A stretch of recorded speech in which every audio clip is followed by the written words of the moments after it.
Welcome to Unlocking Empowered Motherhood with Miss Leah, a supportive space for badass moms to help each other tap into our power as mothers and not get lost in the day-to-day struggles of parenting. We're so glad you're here.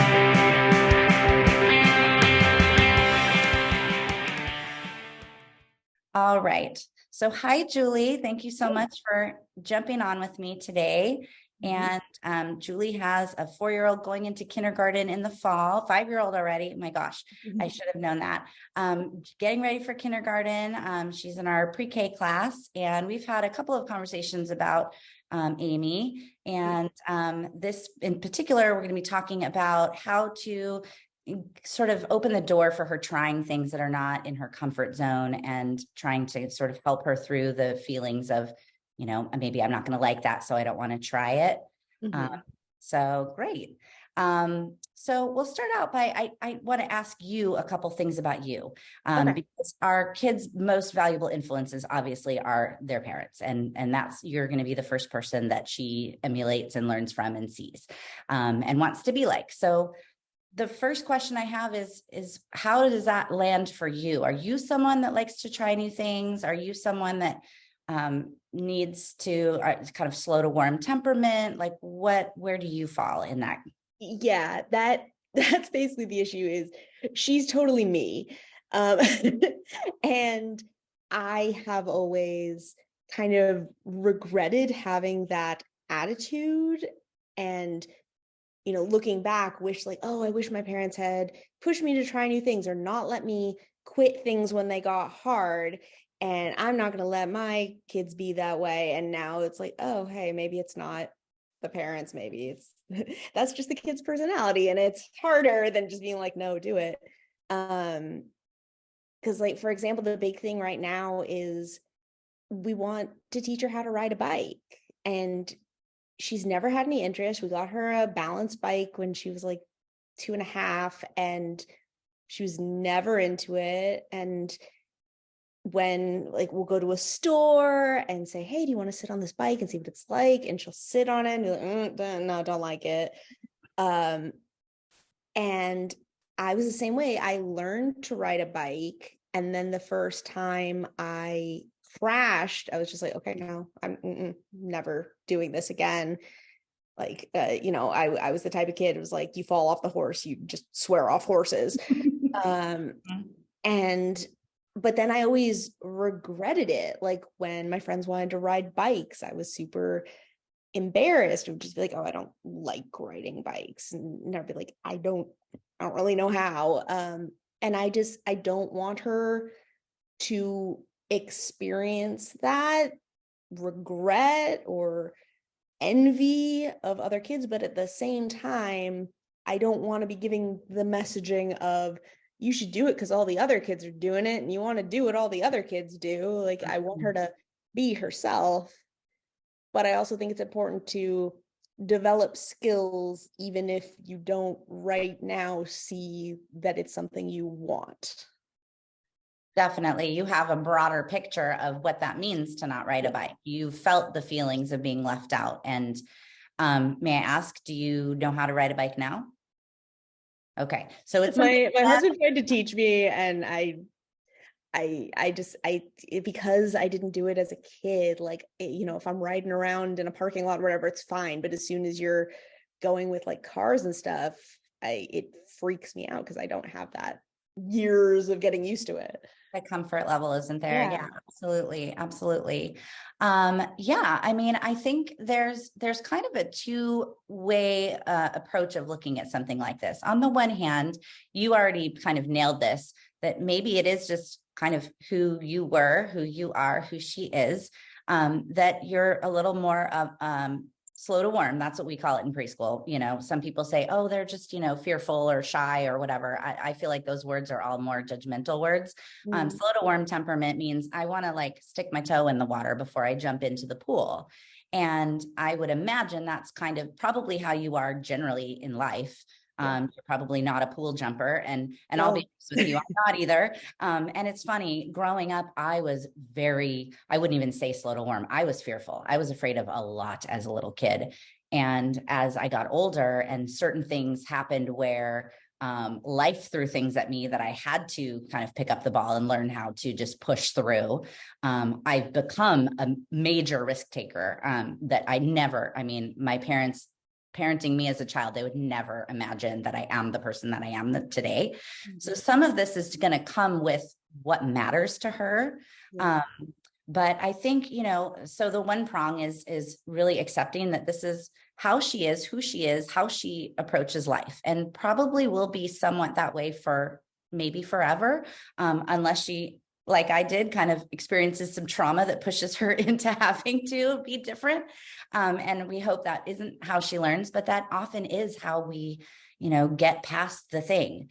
And I think, she's a very lucky, fortunate child. She's got a wonderful set of circumstances, right? She's got great parents. She's got a school she loves. She has friends. She has good family. So she doesn't have, this deep adversity in her life. So when children are in those positions, often the adversity they experience is either being told no or being asked to do things they don't want to do. And that is her adversity. So if we're looking at, okay, the hardest thing in her life is that people are asking her to do things that make her uncomfortable. Okay, first of all, for perspective, that's awesome. She's set up well. You've done a great job of making sure she's very safe. And I think there's something in letting her feel the fear and letting her be aware of, this isn't maybe for me right now. But also, modeling can be really powerful. And I'm not saying you have to go out and become a mountain biker, but, when it comes to wanting our kids to do things, if they see us do things that are out of our comfort zone, that's where they start to click in a little more. I bet you if she knew that you were a little bit fearful of riding a bike and she saw you riding a bike, she would probably be cheerleading for you. She might not say, I want to jump in and do that, Mom, but she would probably say, wow, Mom, great job. I'm so proud of you. Knowing your daughter, I know that she's got that really sweet, thoughtful heart. And she thinks about, how people feel. And she's super empathetic. Yes, absolutely. She's got that deep inside her everywhere. So I think if we can look at it from a perspective of where can you, doesn't have to be riding a bike. It can be literally anything, open that door to her to let her know we're a lot alike. And, there are things that, I'm learning to do too. And I'm a grown-up, and it's hard to learn things when you're a grown-up. It's a lot easier to learn them when you're little. And so I can see where you're coming from. But also I want to remind you that it isn't required that you push her and force her to do these things, because what might happen is she just might push back even harder. And, then it becomes like, I ain't never riding a bike, lady, no way, no how.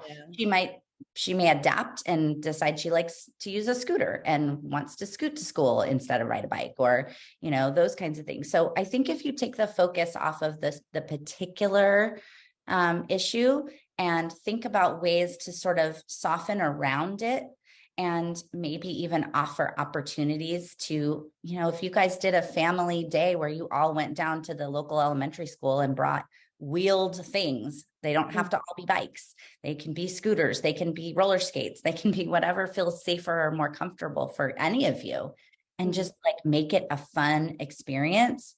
You're opening the door without shoving her in. If you throw me in a pool, my friends know I will never talk to you again. We're not friends anymore. That is a no-brainer, no, hard no for me. But I'll sit all day and slowly get in that pool with you. But if you throw me in, it's over. I don't care how long we've been friends. So I would be about kind of not push back. Yeah, I had mentioned to her, like, she knows that I'm not strong on a bike, and I had mentioned that we could learn together, and she wasn't interested, but I hadn't thought about just letting her watch me learn and how that could potentially spark something in her. You are everything. You are the sun and the moon and the stars for her. And we forget that because we are also their punching bag so often because we're their safe. But anything that you do, she is going to just see, you'll see the pride in her face. And, I think that might be a good door to open and just a way to start. And this is one example of a bajillion examples of things you would want her to try and be comfortable doing. But also, she is maybe also, if this is the way that her mind works, the world needs people like that. We need people who assess risk, and we need people who don't just jump in, because there are other people like me who jump out of the plane and then start looking for the parachute. So I would want Amy on my team because she'd be the one who made sure I have a parachute, right? So I think that's the other prong. The one prong is we want to help them figure it out. And the other prong is there's not really anything inherently wrong with her being exactly how she is, especially in this moment. She's 5 years old. She's only been on this planet 5 years. Yeah. And so I think, if you can kind of give it that little space, and then immediately it takes your anxiety level down, because we as parents think, well, if my kid isn't doing what all the other kids are doing, my heart starts racing. Something's not right. Is she missing something? Did I do something wrong? Should I be a better parent? But you're just loving and accepting her exactly as she is. And then also you can open these doors and give her opportunities. Because what I would worry about, and with Amy, but with all kinds of children, is that push and that pressure can really turn something that's just maybe not her favorite thing into something she's truly afraid of, and that happens with so many people. With potty training is a huge place where this happens, where we pressure and then they know they're not ready to do what we want and perform the way we want. And so they shut down and they just, have 12 accidents in a row and let us know, hey, I'm not doing this. So I think, is that making sense? Is that? Yeah, definitely. And, in retrospect, just thinking about it, that I wanted her to do things that I myself don't do. Like, I had the perspective of, I want you to do this because I don't want you to be like me in ways that I regret about myself. But thinking about it now, it's sort of obvious that if I want you to do these things, I have to show you that they can be done. Yeah. And that everything doesn't have to happen exactly the way your neighbors are doing it. I know in our family, my child did not learn to ride a bike until I think maybe 7 or 8. Very resistant, just was not interested. We got a scooter and that was great. They used it to scoot back and forth to school, and we live right near school, but the bike didn't come until I think maybe 2nd grade, maybe even 3rd. And when Griffin was ready, it was over. And now, he loves to ride his bike and it's comfortable. But for a long time, we would offer it and it was like, no, thanks. I like my scooter. And we would say to ourselves, why did we even get a scooter? This was so dumb. We just derailed it. But in time, Griffin realized, oh, I can get to school a lot faster. I can put my backpack on. It's easier on my bike. And now that's more of the regular. And now, we're riding all around the neighborhood. So it can shift and change. And that's another thing I think that we should kind of just touch on, is that, people do change with what is happening around them. And, well, I'll ask this. I think I know the answer, but do you consider Amy to be a strong-willed child? Yeah, yes, I do.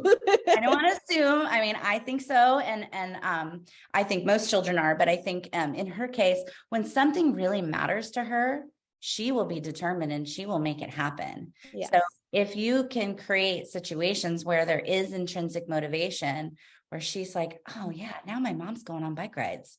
That's like special time I could have with my mom. Maybe that's going to be something she wants. And maybe it isn't bikes. Maybe it's, you start with something a little less intimidating for both of you, but I think it's very powerful for our kids, especially our girls, to see us doing things that we're not comfortable doing and vocalizing about it.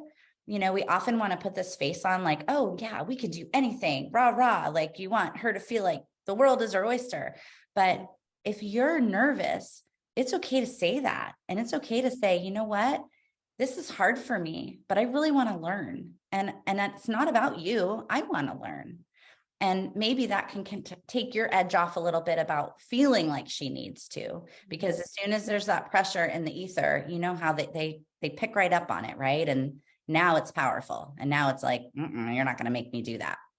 I think I've been worried that showing her that I'm uncomfortable or I'm nervous would give her the idea that there's something to be scared of. But I think it does make a lot of sense to be like, I am worried about this and I can overcome it. And so can you. Yep. This makes me nervous and it might be hard for me, but I can do a hard thing. And so can you. Yeah, absolutely. That is such a powerful, powerful message. And all of our girls need to hear that.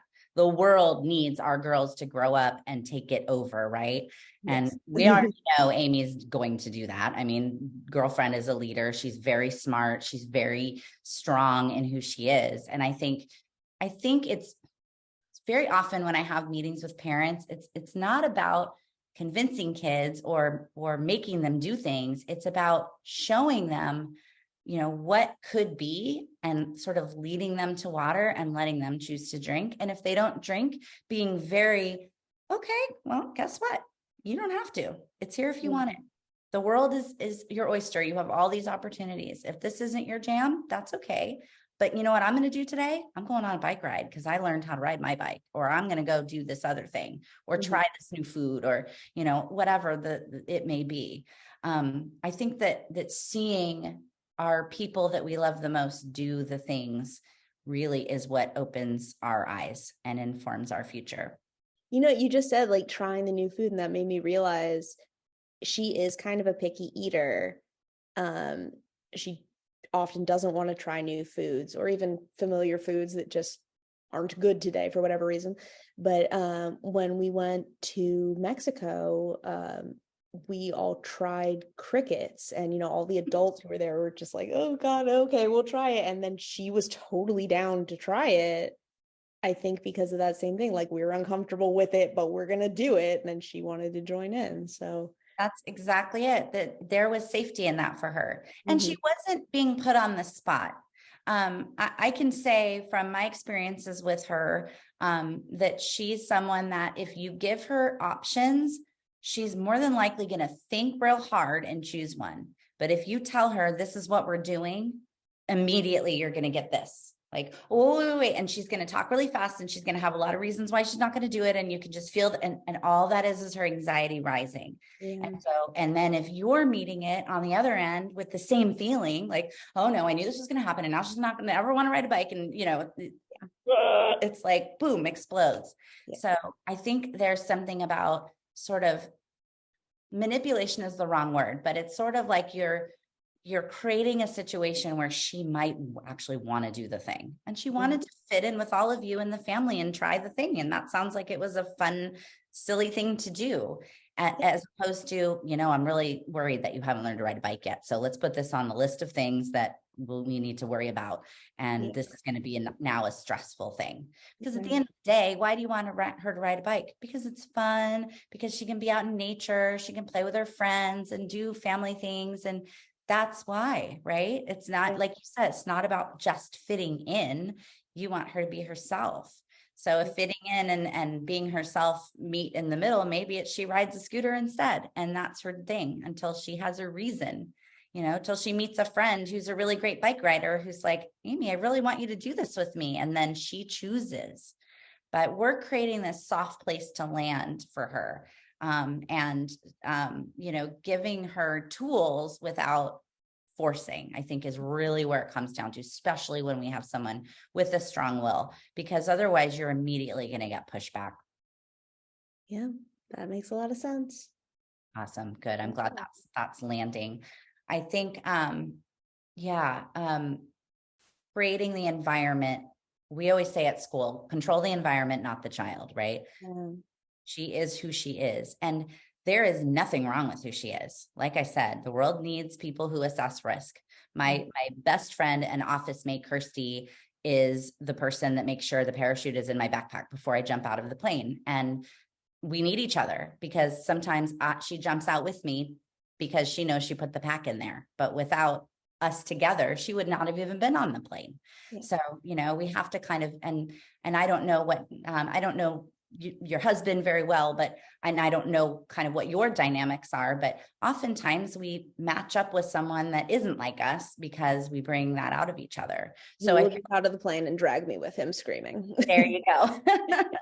And that is, I think, also important to note is that maybe that's a conversation to have with him, that you're going to want that support and backup from him, but explain sort of the line of how we're not pressuring. How do we open the door without too much? And if you got on a bike yourself, I bet you he'd be so proud of you. He'd probably throw you a party because it's something that has been missing for you.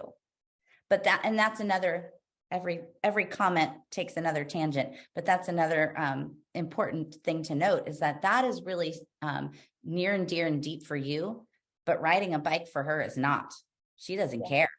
No, not at all. Left out or sad about it. Now, in 5 years, she might, when she's, in fourth grade, trying to ride to school with her friends, that might be the moment. And it's not too late to learn when you're 9. It's not too late to learn when you're 45.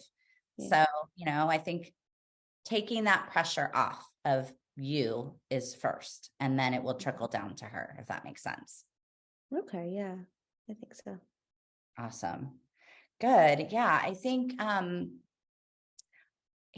like this for you. I feel like I want you guys to have like a wheel day or something, where you make it fun, and it's not about, you have to.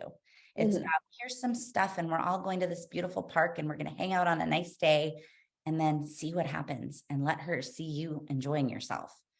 I don't know. I'm a big roller skate fan. I was a roller skater in the 80s when I was a little kid, and I picked it back up as an adult, and that's really fun. And you maybe feel a little bit more in control than on a bike. But, anything that I think you're pushing your edges, and you're letting her see what that looks like.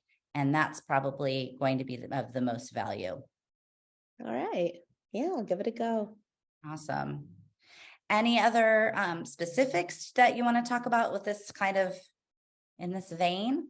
I don't think so, but we can move on to a slightly different topic. Sure, absolutely. What you got?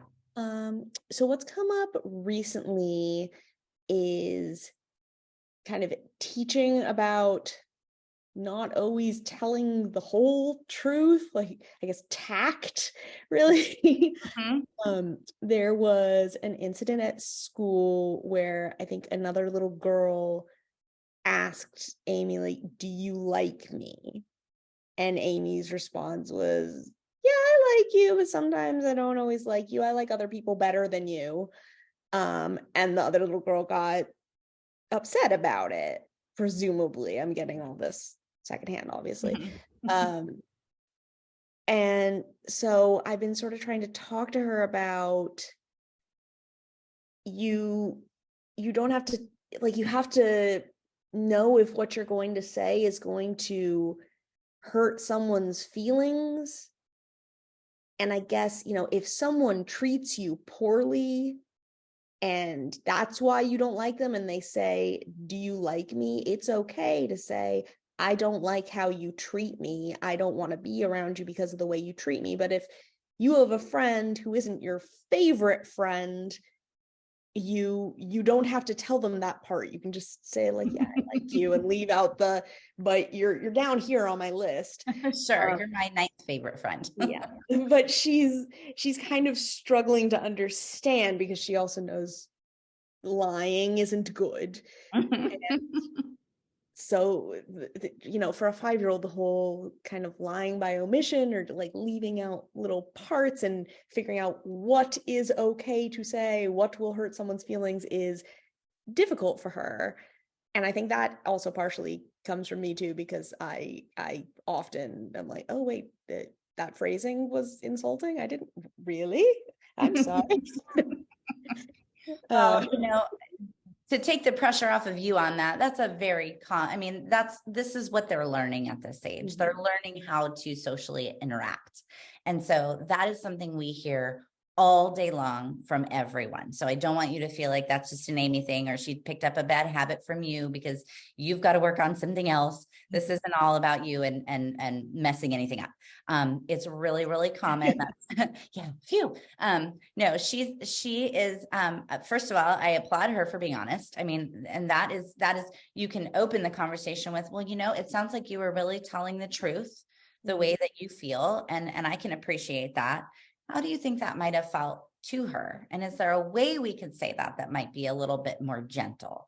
I love, and you kind of already said it, the phrasing that, I don't like the behavior, or I don't like the way you treat me sometimes, but I do like you. I remember as a child, my mom always said, I'll always love you, but I don't always like your behavior. And that was a very big delineation for me. She'll always love me and I'm safe, but she doesn't like it when I act up and do these things that I do, and that's fair too. But I think and it's a tricky thing, because when we were kids, we were really taught to be polite and say the nice thing, right? And I don't think it's necessarily served us. I don't think it served our world that we live in. I think if we'd had more of a voice growing up when we did, I'm lumping us together. I'm probably a little older than you are, but in same-ish. I know what you're saying. But, we were not brought up that way. And it's a different world now. And I think it is okay for us to say, it's okay for you to draw a boundary. That's a boundary. But to teach her to tactfully say the word, sure, yeah, I like you. I don't always want to play with you every minute, but I still like you and we're still friends. That's maybe a little bit softer, but also it's for that other child to learn that you're not always going to be everybody's favorite. And that's okay too. What's more important, that you're okay with yourself and that you love yourself and you treat people well. I can just see her saying it, and I know that her intent would have never been negative. She was answering honestly. Yeah. And it's weird. Yeah, she even said, well, if she didn't want to know, why did she ask me? I actually had an adult say that to me just yesterday. She said, I'm of the mindset that if you don't want to know the answer, please don't ask me the question. And I said, I love that. That makes me feel safe, because that's your boundary. And I know you'll tell me the truth. And sometimes we don't want to know the truth. Yeah. Sometimes we just want, give me a hug and pat me on the back right now. Right. Yep.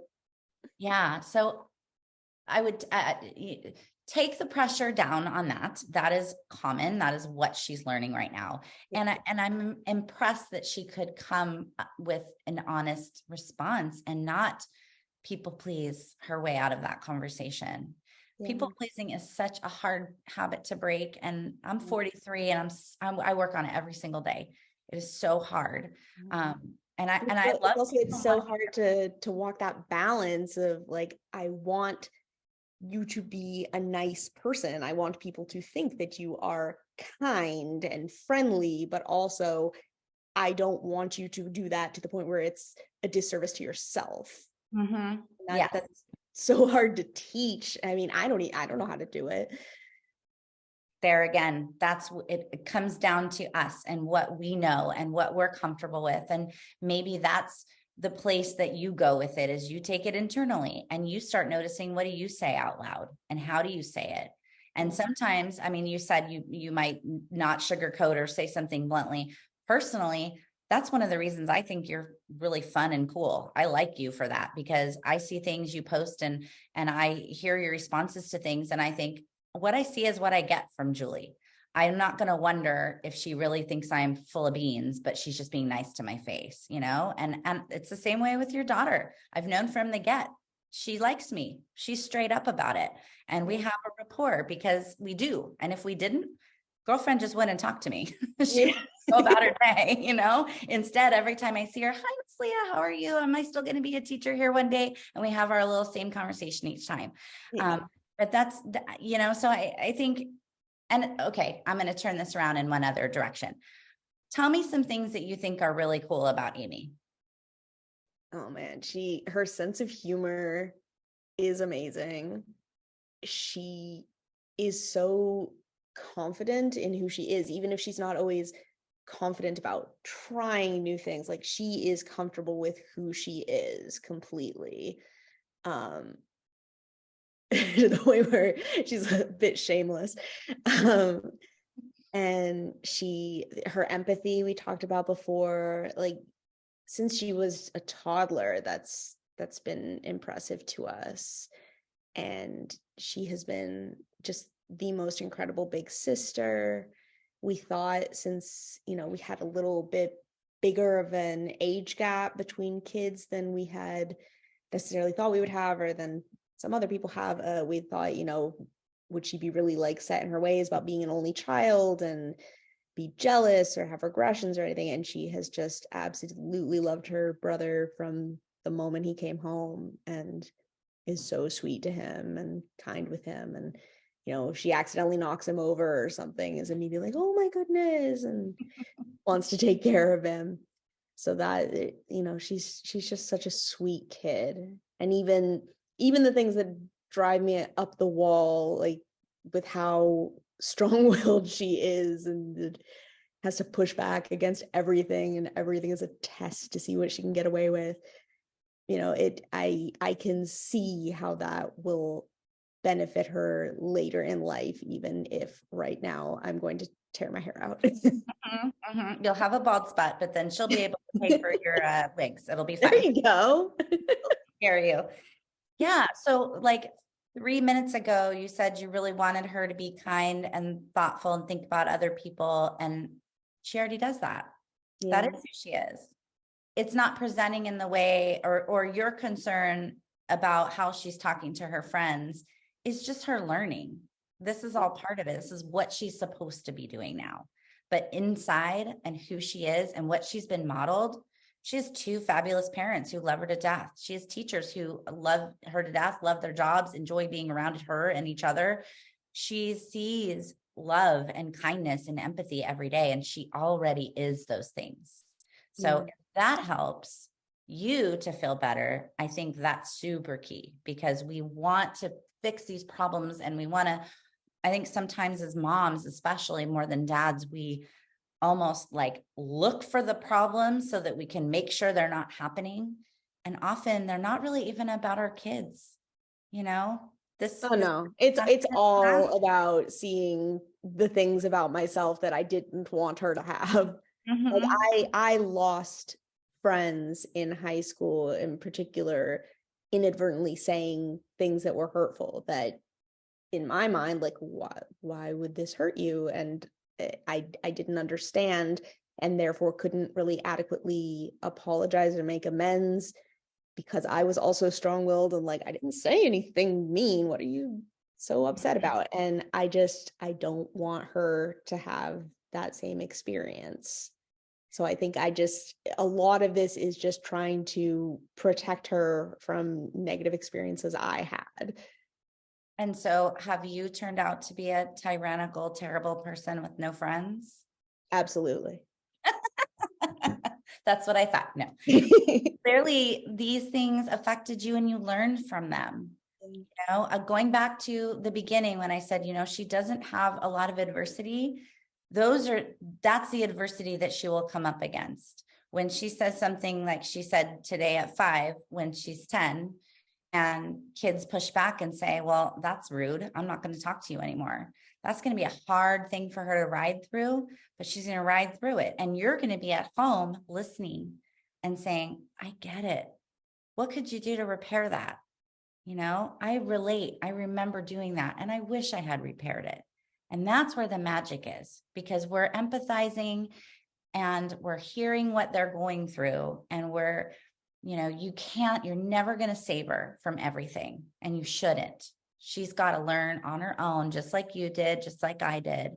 And, the difference is you are going to be in her corner and supporting her and saying, I see you. I see that you apologized, and that was so hard for you. That is a really hard thing to do. I don't like doing it either, especially if I feel like I'm right. Or, like maybe not apologizing, but maybe standing firm on something and losing a friend and saying, you know what, that is so hard, but you stood by your principles and who you are. And that is more important than that one person will be in your grand scheme of your life. Yeah. I think you've got to take the pressure off of you a little bit, Mama. You're doing a fabulous job. She's a great kid. And if you get concerned, go back to what you just told me, that list of things that that are so wonderful. And, just one more little icing, thinking about how awesome she is, what an artist she is. She may just rather sit and paint a picture than ride a bike. And that's all right. I'm afraid to paint a picture because I know I'm going to be bad at it. I've never gone to one of those paint and sips or any of that. I'm intimidated to do that because, I live in preschool world where it's process, not product. And I don't want it to be, I don't know how to make it perfect. And, that's somewhere she is comfortable. And so encourage that. And maybe, you and she can go paint together, and then she can come hang out with you on the bike trail while you practice. And that's sending all the right messages and all the, we can learn and change and grow messages, which I think are just a lot more lasting than any type of pressure would be. No, that makes a lot of sense. And like you said, the pressure will come externally at some point, most likely from friends wanting to do it, and hopefully she will take the opportunity to learn instead of doing what I did and just be like, well, I don't want to anyway. And if she knows that the feeling from you is when you're ready, it'll be there for you, versus I'm disappointed you're not already doing it. Yeah.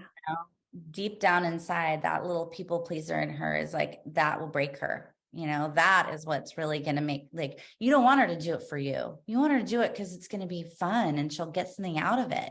Yeah. And that'll happen when she chooses. Nobody likes to be pushed. I mean, really, I think encouragement and opening the door is one thing, but pressure is almost never going to work. I mean, really think about you. Like, do you want to be pressured into something? Even this phone call, I asked you, would you mind if we did this and put it on, the podcast, and you got to decide. If I said, listen, this is required and you must do this, I bet you'd be like, I don't think so. What is that? Like, this is not how this is supposed to go. We have agency, and we want that. We want her to have agency and to choose what works for her and what's comfortable. Definitely. Awesome.